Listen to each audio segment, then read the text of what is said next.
우리 새벽에 우리를 도우시는 하나님 아버지를 바라보면서 다 같이 묵도하심으로 예배 자리로 나가도록 하겠습니다.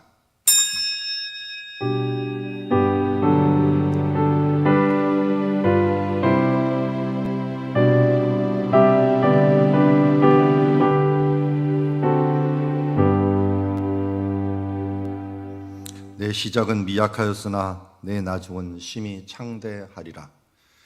하나님, 주를 바라보고 끝까지 견디는 자, 생명의 면류관 주시겠다고 약속해 주셨습니다. 주님, 우리의 하루의 삶들을 주님 앞에 드리며 성실히 하나님께 드림으로 말미암아 나중을 창대한 주님의 자녀로서 그 나라에 설 수 있도록 도우시고 인도하여 주시옵소서. 오늘도 주님 바라보며 나아갑니다. 한 걸음 한 걸음 나아갈 때 주께서 원하시는 뜻 그 방향으로 나아갈 수 있는 우리들 되게 하옵소서.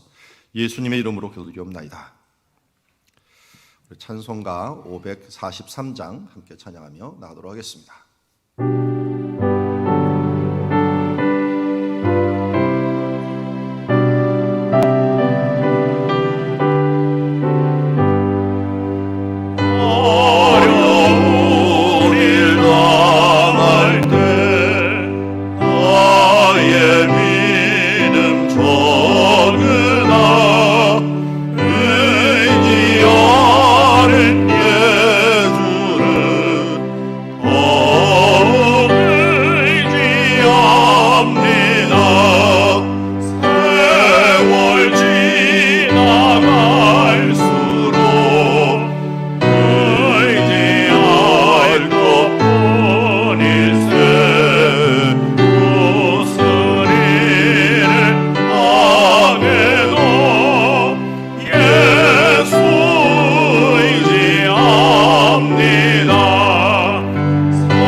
금요일마다 전도와 선교를 위하여 기도하며 나아가고 있습니다.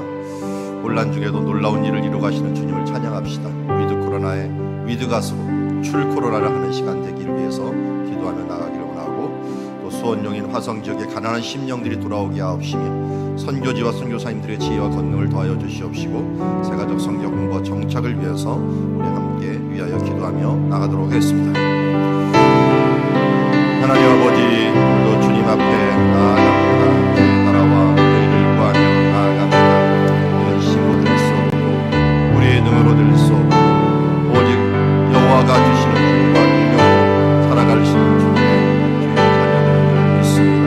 주여, 이 시간 코로나라고 하지만 또 우리들은 또 하나의 변명으로서 뒤로 물러서는 자가 되지 않게 하여 주옵시고, 더욱더 주님께서 주시고 열어놓으신 그 길을 향하여 기도하며 나아갈 수 있는 시간 되게 하여 주시옵시고, 수원용인 화성지역의 가난한 심령들이 주님 앞에 돌아오며 선교지와 선교사님들의 지혜와 권능을 더해 주시며, 주여 이제 하나님께서 우리들에게 주신 그 은혜로 말미암아 우리 대가족들이 또 새로운 주여 이제 심령들이 돌아올 수 있도록 최선을 다하여 주여 준비하고 준비된 그릇으로 될 수 있는 우리들 될 수 있도록 아버지 도우시고 인도하여 주시옵소서.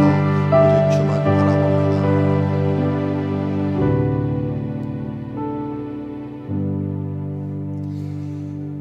하나님, 어려운 일 당할 때 주를 의지하게 하여 주시옵소서. 주님께서 우리를 부르는 시간이요, 주님께서 우리를 만나기를 원하는 시간인 줄 믿습니다. 코로나로 인하여 어려움이 있었던 것이 사실이지만 또 한편으로는 신앙의 핑계를 대며 이리저리 게을렀던 모든 모습들을 주님 앞에 회개하며 나아갑니다. 오늘도 우리에게 주신 생명의 길 따라서 걸어가는 우리들 되게 하옵시고, 주님, 돌아오지 못하는 심령들 속히 돌아올 수 있는 길로, 또 그들을 위하여 마음을 여는 돌을 굴리는 자들로 우리를 사용하여 주시옵시고, 또 그들에게 하나님의 말씀을 소개하는 주님의 자녀들로 사용하여 주시옵소서. 그래야 주님의 청지기로서의 역할들을 잘 감당할 수 있는 주의 백성 모두 되게 하옵소서. 예수님의 이름으로 기도드리옵나이다. 자, 오늘 우리에게 주신 하나님의 말씀은 욥기서 8장 1절부터 7절 말씀, 정죄주의라고 하는 제목을 가지고 하나님의 말씀 보도록 하겠습니다. 한 절씩 교독합니다. 수아 사람 빌닷이 대답하여 이르되, 내가 어느 때까지 이런 말을 하겠으며 어느 때까지 내 입의 말이 거센 바람과 같겠는가? 하나님이 어찌 정의를 굽게 하시겠으며 전능하신 이가 어찌 공의를 굽게 하시겠는가? 내 자녀들이 주께 죄를 지었으므로 주께서 그들을 그 죄에 버려두셨나니, 내가 만일 하나님을 찾으며 전능하신 이에게 간구하고 또 청결하고 정직하면 반드시 너를 돌보시고 내 이로운 초소를 평안하게 하실 것이라. 같이 읽습니다. 내 시작은 미약하였으나 내 나중은 심히 창대하리라. 아멘. 오늘 수아 사람 빌닷이라고 하는 사람이 이제 대답을 시작합니다. 세 친구 중에서 첫 번째 친구는 대만 사람 엘리바스였다면 이제는 수아 사람 빌닷이 시작하는데요. 자, 그 수아 사람 빌닷이 어디 사람이냐면 역대상 1장 32절에 보면은 아브라함의 첩 소실이었던 그두라가 낳은 자손이 소개되는데요. 시므란과 욕산과 무단과 미디안과 이스박과 수아요 하면서 마지막 아들이 수아라고 하는 자손이 있는데요. 요단강 동편으로 이주해왔던 그두라의 자손들이 바로 그 중에 마지막 사람이 수아인데요. 수아 사람, 지명도 될 것이고 또 민족 이름도 될 것입니다. 수아 사람 빌닷이 오늘 대답을 합니다. 빌닷이라고 하는 것은 닷이라는 게 다윗이라고 하는 사랑이라는 뜻을 갖고 있어요. 이 사랑의 벨의 사랑, 이런 뜻을 갖고 있는 모습을 봅니다. 근데 이 사람이 보니까 먼저 욥의 말을 뭐라 그러냐면 거센 바람과 같다라고 얘기를 합니다. 앞에 이제 보이는지 모르겠지만 재작년에 성지순례를 갔을 때 일어났던 일입니다. 지금 이런 모습들을 여기에 보면은 바람이 굉장히 오는데 사람들한테 발표를 시켰는데 이 말은 안 들리고 밖에 있는 바람만 보이는 거예요. 얼마나 이 에돔 지역으로 가는 지금 중에 있는 거거든요. 에돔 지역의 바람이 얼마나 센지 이 바람들이 정말 주체할 수 없을 정도로 있는 모습을 보게 되었습니다. 그러면서 가다가 보니까요, 이런 일이 벌어져 버렸어요. 우리 이현식 목사님이 모자 벗겨주는 게 느보산에서 지금 보여지고 있고, 그 왼쪽에 보면은 차가 가는데 제가 앞에 앉았거든요. 뭐가 딱 봤더니 컨테이너 박스가 바람에 떨어져 갔고요. 그 옆에 길을 가로막고 있는 거예요. 차들이 왜 이렇게 늦게 가나 하면서 봤더니 이 컨테이너 박스가 방금 앞에 봤던 이 바람에 넘어져 갖고 벌렁 넘어져 갖고 있고, 사람은 여기 사진을 찍으려고 해도 막 그냥 바람이 날려고 난리가 치는 그런 시간들을 보게 됩니다. 자, 여기 보면은 그래서 내가 어느 때까지 이런 말을 하겠으며 내가 어느 때까지 내 입의 말이 거센 바람과 같겠는가. 요단강 동편, 우리 동방 땅이라고 얘기하는 욥이 사는 장소가 바로 이런 장소예요. 거센 바람. 그래서 사진 하나가 더 있는데 그게 제가 못 찾았어요. 그게 뭐냐면 너무 바람이 세 갖고요, 나무가 꽃장 자라지 못하고 가로수들이 다 이렇게 누워 있는, 아예 나무가 이게 바람이 항상 그쪽으로 불어보니까 이게 반은 한 45도 방향으로 가로수가 전체가 다 누워 있어요. 이렇게 누워 있는 그런 지역도 있더라고요. 바람이 워낙 세니까요. 그래서 요르단 정부가 요청을 해갖고 우리나라가 요르단 정부한테 만들어준 것 중에 하나가 한전이 투입이 돼갖고요. 한전이 우리 그 바람개비 있지 않습니까? 그걸로 이 전기 만드는 것, 그 부분들을 갖다가 그냥 요르단 그 동방 그 에돔 산지에다가 쭉 만들어 놨어요. 그 우리나라 사람이 만들어 놔갖고 한전 직원들이 여기서 뭐 10년 가까이 일을 하면서 그것을 관리하고, 그래서 어떻게 했는가 봤더니 10년인가 20년은 우리나라에서 전기를 주고 전기세를 우리가 받고, 그리고 나중에 10년 뒤에는 20년 뒤에는 그걸 무상으로 그들한테 주는 그런 조건으로 해갖고 그것을 만들어주는 그런 식으로, 우리나라도 이제 뭐 선진국 대열에 서다 보니까 봉사를 많이 해야 돼요. 다른 나라한테 뭘 해줘야 되는 일들이 많이 있는데, 그게 이제 유엔에서 주는 의무 사항입니다. 저는 부러웠던 것 중에 하나가 예루살렘에서 여리고로 가는 길뿐만 아니라 가는 곳곳마다 일본이 만들어 놓은 길들이 많아. 이스라엘 안에.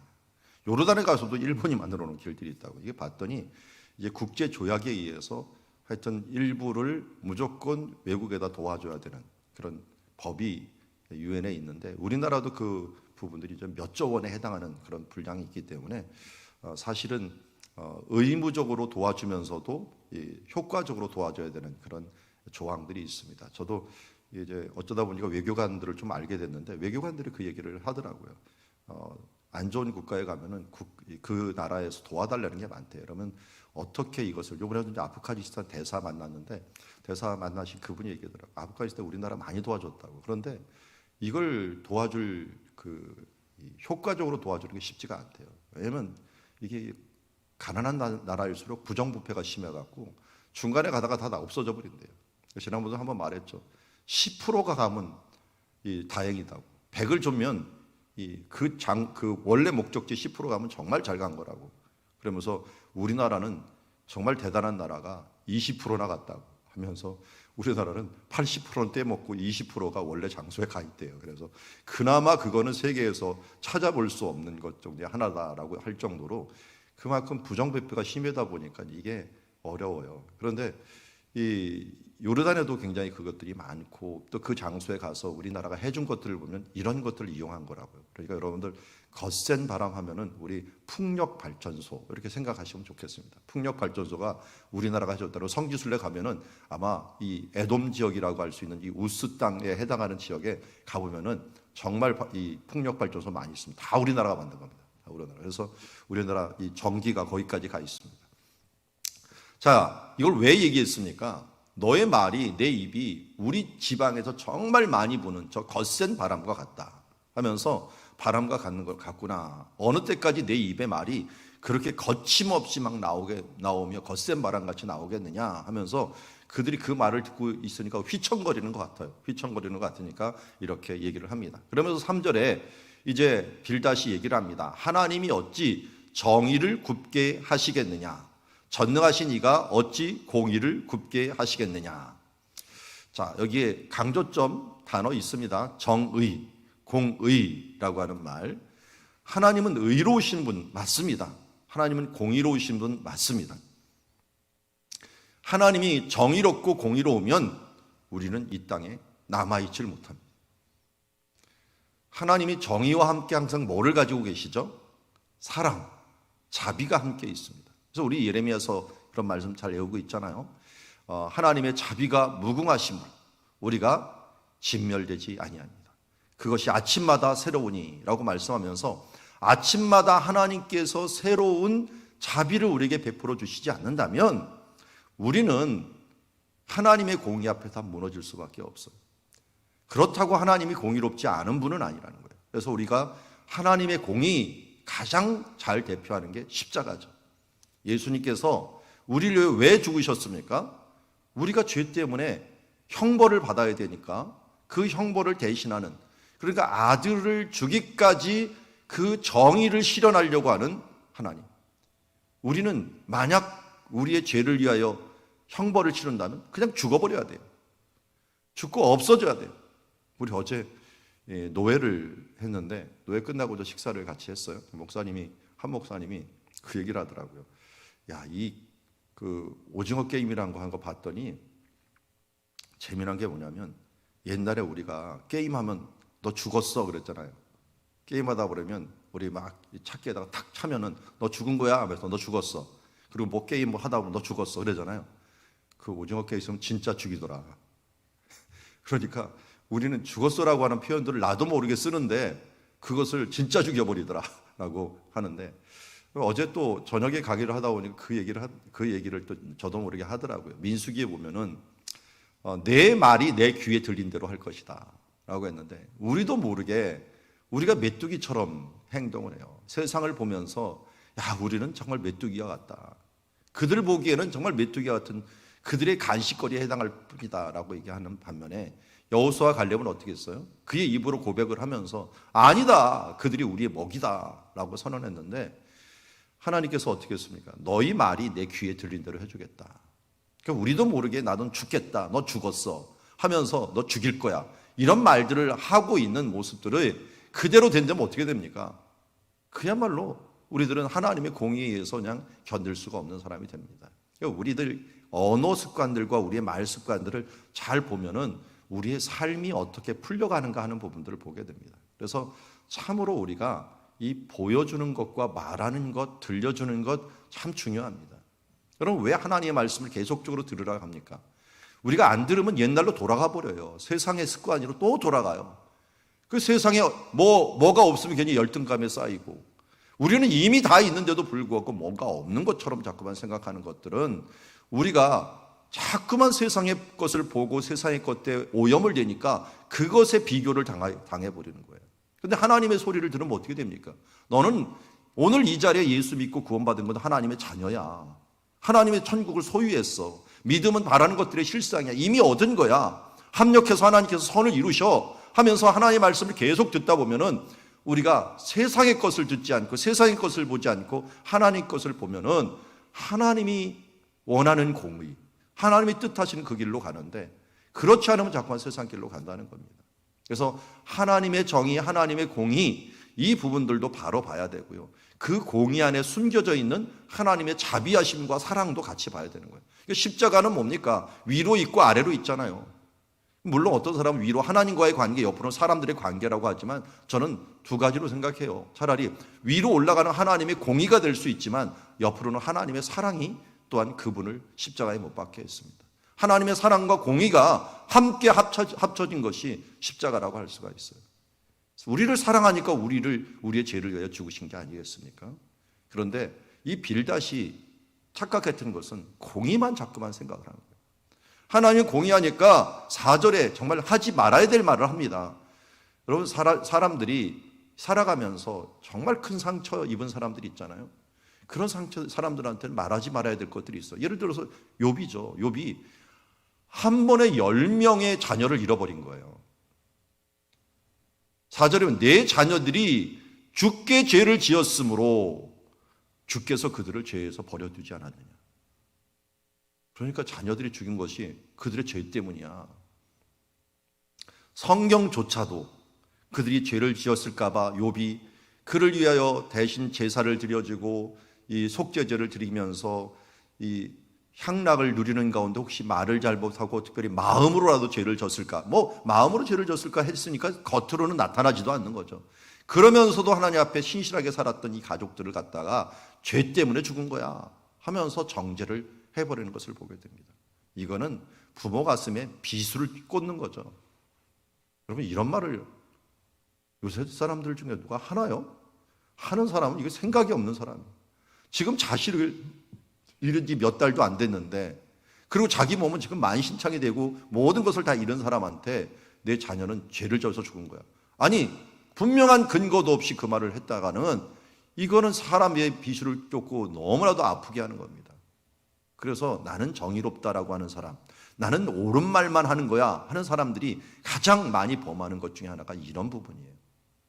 하나님의 사랑의 마음과 위로의 말. 그래서 성령님이 오실 때 진리의 영으로 죄에 대하여 의에 대하여 심판하신다고 말씀했지만, 이 보혜사 성령님이라고 하는 표현을 쓰죠. 보혜사가 뭐예요? 헬퍼예요. 카운셀러예요. 그러면서 우리의 위로의 성령님이 또한 되시는 거예요. 성령님이 임하시면 제일 먼저 뭐가 되면 내가 보여요. 그게 뭐냐면 내가 죄인이라는 거예요. 여러분, 예수를 믿고 내가 죄인이라는 것들에 애통하는 마음이 없었더라면 이 사람은 성령님을 못 만난 거예요. 성령님이 오셔서 제일 먼저 주는 게 이 애통하는 마음이에요. 나 같은 죄인 살리신 그 은혜 놀라와 하면서 하나님께 찬양하며, 내가 눈물 짓고 내가 연약한 자라는 걸 알면은 다른 사람들에 대하여 내가 1만 달란트 빚진 자 되었다가 이렇게 구원받았으니 다른 사람들에 대해서 뭐 100데나리온 정도, 나는 100억을 탕감을 받아서 100억을 빚졌는데 그걸 안 갚아도 돼 하면서 하나님께서 내 죄를 위하여 예수 그리스도 죽으셨어요. 그런데 여기 나한테 100만 원 빚진 사람 보고서 내가 그 사람 꼭 멱살을 잡고 너 왜 100만 원 안 내려? 이렇게 얘기하면 이게 어떤 사람입니까? 하나님의 큰 은혜를 받은 사람들은 또 다른 사람들을 용서하는데 자비로워요. 여러분, 자비롭지 못하고 이렇게 막 따지고 드는 사람들, 이런 사람 특징이 뭡니까? 은혜가 없어진 사람들, 은혜를 잊은 사람들이에요. 우리가 여유로우려면은 우리 자신이 여유로우면 돼요. 그런데 빡빡한 사람들은 자기 자신의 마음이 일단 여유롭지 못하는 거예요. 우리 말도 우리의 삶도 그렇게 되는 거죠. 그러다 보니까 이렇게 비수를 꼽는 말들을 행함으로 욥이 힘들었던 것들은 재산을 잃어서 힘드는 것도 아니요, 자녀를 위해서 힘드는 것도 아니요, 그 자기가 병이 들어서 힘드는 것도 아닙니다. 이것들은 어떻게든지 극복할 수 있었지만 정말 힘든 것은 옆에서 비난하고 옆에 같이 있었던 그렇게 친구들이 가만히만 있어가고 같이 동감하며 있어주면 좋은데 이것을 향하여 넌 뭐 했어 뭐 하면서 하나하나 따지는 거예요. 오늘 묵상 에세이도 나왔지만 한 부부가 목사님을 찾아와서 하나님, 목사님 너무 감사합니다. 어떤 일이 있었냐면 한 자녀가 갑자기 죽었어요. 자기 자녀가 죽어갖고 다 정신 나간 것처럼 있는 부모들 앞에 이 목사님이 뭐 상담을 전공하신 목사님인데 뭔가 좋은 말을 해줄 수 있는데 이분이 오셔갖고 몇 시간 동안 그냥 거기에 털썩 주저앉아하고 같이 울기만 했대요. 그리고 말씀 하나도 못하고 돌아갔답니다. 그런데 장례가 다 끝난 다음에 이 부모님들이 와갖고 목사님한테 너무 감사하다. 그 목사님은 내가 한 일이 하나도 없는데 뭐 감사합니까? 우리에게 가장 위로가 됐던 것은 사실은 같이 아파하는 거였는데 목사님이 그렇게 해주셨습니다 라고 하는 동감이라고 하는 그런 마음, 이것을 해주셨던 것을 보게 되는데 정말 우리 가운데 이 동감이라는 게 쉽지가 않아요. 나도 모르게 바른 말, 입 바른 말로 공의를 이야기하고 정의를 얘기하고 그러니 이렇습니다 하나를 따져버리는 이 모습들이 공감 능력을 상실한 세대가 돼가는 것들을 보게 됩니다. 내가 만일 하나님을 찾으면, 공의로운 사람들이 좋은 건 있어요. 공의롭게 살려고 하죠. 그러니까 5절부터 7절까지는 우리 유명한 말씀 나오잖아요. 내가 만일 하나님을 찾으면 전능하신 이에게 간구하고 또 성결하고 정직하면 반드시 너를 돌보시고 널 의로운 처소로 평안하게 하실 것이다. 이게 공의와 정의를 외치다 보니까 뭐에 있냐면 이 권선징악이 확실합니다. 이 앞에는 징악이에요. 징악. 너희 자녀들은 이 악을 통해 갖고 악 때문에 징계를 받은 거야. 악 때문에 징계를 받은 거야. 너도 뭐냐? 너도 악 때문에, 내가 행한 악 때문에 징계를 받은 거야. 그러니까 빨리 청결하고 정직하면 반드시 너를 돌보시고 의로운 처소로 평안히 돌아올 거야. 권선이 있을 거야. 선으로 하나님께서 권하시면서 분명히 이 길로 인도하실 거야. 그러면서 아주 유명한 말하죠. 7절 우리 같이 한번 읽어보겠습니다. 시작. 내 시작은 미약하였으나 내 나중은 심디 창대하리라. 그럼 이 말이 여기서 나왔는지 잘 모르시죠? 별로 좋은 말은 아니에요. 상황상. 그런데 정의라고 하는 면에 있어서는 굉장히 좋은 말이에요.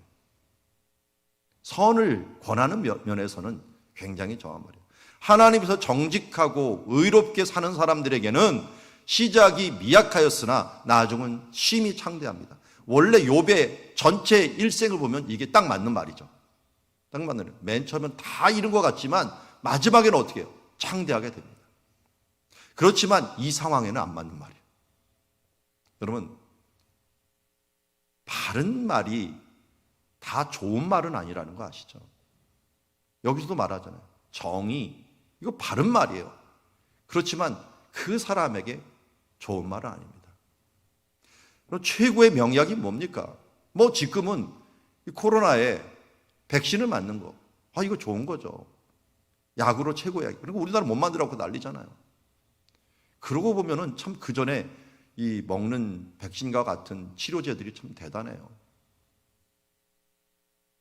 이 타미플루 같은 약들, 이거 하나만 먹으면은 사스 같은 거 다 나아갖고 금방 끝나버리니까 사람들이 뭐 그런 거 걱정을 안 한 거예요. 근데 그게 원래 그거 똑같은 거죠. 코로나하고 똑같은 거거든요. 그때는 약이 나온 거고 지금은 약이 안 나오다 보니까 이게 문제가 되는 거예요. 그런데 코로나가 걸렸는데 타미플루만 계속 먹어봐요. 옛날에 감기 걸렸는데 이거 다 나았으니까 이거 먹으면 나을 거야. 안 나요. 그 상황에 맞는 약을 줘야 된다는 거예요. 지금 욥은 이 정의라고 하는 이 약, 내 시작은 미약하였으나 내 나중은 창대하리라. 내가 정의롭고 의로우면 하나님께서 너를 돌보시고 너를 평안하게 하실 거야. 맞는 말이에요. 그렇지만 지금 필요한 약은 아니라는 거죠. 지금 필요한 약이 아니라는 거예요. 배 아픈데 옛날에 그랬죠. 하도 배 아프면 약 없으니까 빨간 약을 배에다 칠해주고 배 나을 거야. 그러면 심리적인 효과 때문에 낫고. 여러분, 우리 내 시작은 미약하여 내 나중은 심히 참대하리라. 참 잘못 사용되고 있는 장소가 굉장히 많아요. 가끔 술집에 이게 써 있더라고요. 술집에 성구 하나가 딱 있는데 성구 같지도 않게 내 시작은 미약하였으나 내 나중은 심히 참대하리라. 반대가 되겠죠. 하나님의 정의에 의하면 그 집은 다 망할 거예요. 우리가 하나님의 말씀들을 잘 적용할 수 있도록 분별력이 필요합니다.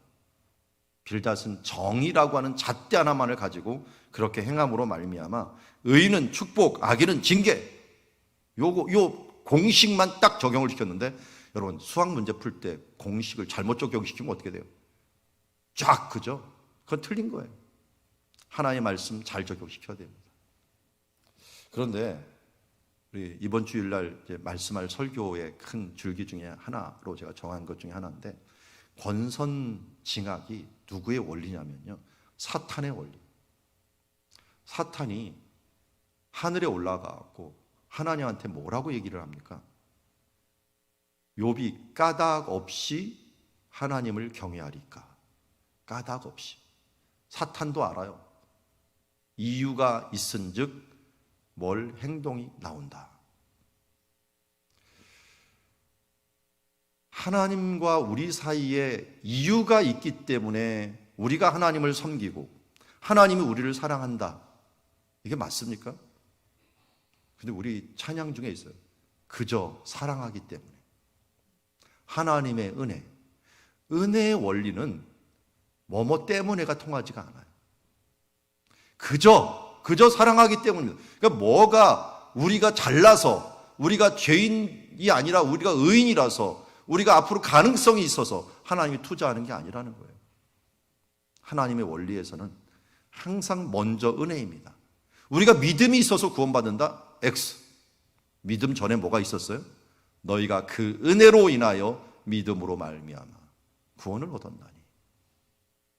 우리는 이런 권선징악의 원리 전에 그냥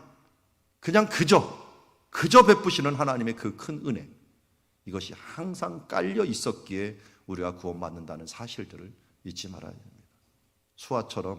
수아 사람 이 빌닷처럼 정말 하나의 지혜라고 생각하는 것에 꽂혀갖고 하나의 공식으로 전체 세상을 보지 말고 차라리 하나님께 주시는 하나님의 은혜, 그 은혜 안에서의 하나님의 공의, 그 안에서의 사랑, 그 안에서의 자비의 하나님의 나라를 볼 수 있도록 나도 모르게 굳어지지 않도록 우리가 예수를 모두 너무 잘 믿는다고 하는 사람들 중에 많은 사람이 바리새인처럼 굳어지는 사람들이 있고, 또 어떤 사람은 너무 유해져가고 하나님의 말씀과 기준은 없어져 버리고 이 사두개인처럼 헤롯 땅처럼 세속주의적으로 신비주의적으로 빠지는 사람들이 있습니다.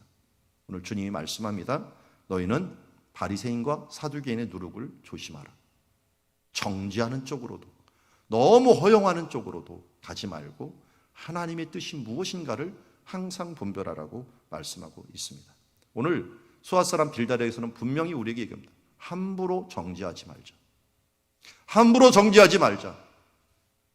확신에 차갖고 비난하지도 말고, 그것 때는 남의 큰 상처인 자녀의 문제건 집안의 문제건 그것을 정죄하지도 말고, 그러면서 자기 마음대로 적용해갖고 이것 하면은 반드시 나을 거야, 너는 확신하게 이 약 먹으면 분명히 나을 거, 내 교훈 들으면 나을 거야 하면서 그렇게 확신하지도 말자. 예수님이 말씀합니다. 비판하지 말라. 그리하면 너희가 비판받지 않을 것이요. 정죄하지 말라. 그리하면 너희가 정죄를 받지 아니할 것이요. 용서하라. 그리하면 너희가 용서를 받을 것이다 라고 말씀합니다. 정말 좋은 약을 이 빌닷은 가지고 있었습니다. 내 시작은 미약하였으나 내 나중은 심히 창대하리라. 우리의 눈을 잘 펴서 왜 이 병을 할 때 진단은 의사에게, 약은 약사에게 얘기를 합니까? 진단 잘못 받으면 아무리 좋은 약이라도 필요가 없기 때문에 진단은 의사에게 받고, 약은 의사가 아무리 진단을 잘했다도 그 정확한 약에 대한 명칭을 약사가 알기 때문에 약사가 그것을 주는 거죠. 여러분, 우리들의 의사는 하나님이십니다. 예수님은 이 땅에 오셔서 내가 병자를 위하여 이 땅에 오셨다라고 얘기합니다. 또 우리가 의사로 오신 예수 그리스도를 바라보면서 그분의 눈으로 우리 안에 필요한 것뿐만 아니라 다른 사람에 필요한 것이 무엇인가를 잘 바라보면서 함부로 진단하지 말고 하나님의 눈으로, 하나님의 말씀으로 바라보면서 그의 뜻이 무엇인가를 알고 하나님의 마음으로, 그 사랑으로 품는 사람, 그리고 그 사랑으로 그를 위로하고 힘을 주고 때로는 좀 동기부여도 하고 하면서 하나님의 나라를 세워가는 하나님의 자녀들이 되기를, 주의 청직이 되기를 주의 이름으로 축원합니다. 기도하겠습니다. 하나님 아버지, 나 자신에 대해서도 정말 내 마음대로 정죄하고 판단하고 이것 때문에 그런 거야, 저것 때문에 그런 거야 하면서 함부로 진단하고, 그리고 그것 때문에 잘못된 약들을 처방하고, 그러므로 내 인생이 망가지기도 합니다. 그리고 스스로 열등감과 스스로 죄된 인생들을 살아갈 때가 얼마나 많은지 모릅니다. 그런데 이것이 또 남을 향할 때는 나에게도 잘못 적용시키더니 남들에게도 잘못시켜서 좌충우돌하고 다른 사람들에게 상처를 주고 또 힘을 빼는 일들이 얼마나 많습니까? 주여, 오늘도 주 예수 그리스도 성령님이여 알려주시옵소서, 깨닫게 하여 주시옵소서. 오늘 하루 우리의 입술에 나오는 말들을 주장하여 주시옵시고 우리의 생각을 주장하여 주시어서 주의 뜻이 무엇인지를 알게 하여 주시옵시고 바른 분별력을 가지고 내 인생에 대하여 또한 우리의 삶들에 대하여 바른 진단을 행하고 또 하나님이 주시는 그 진단대로 하나님의 말씀의 묘약을 가지고 사람들을 세우며 또 나 자신을 주님 안에서 힘으로도 나아가는 주의 자녀들 될 수 있도록 도우시고 인도하여 주시옵소서. 예수님의 이름으로 기도드리옵나이다.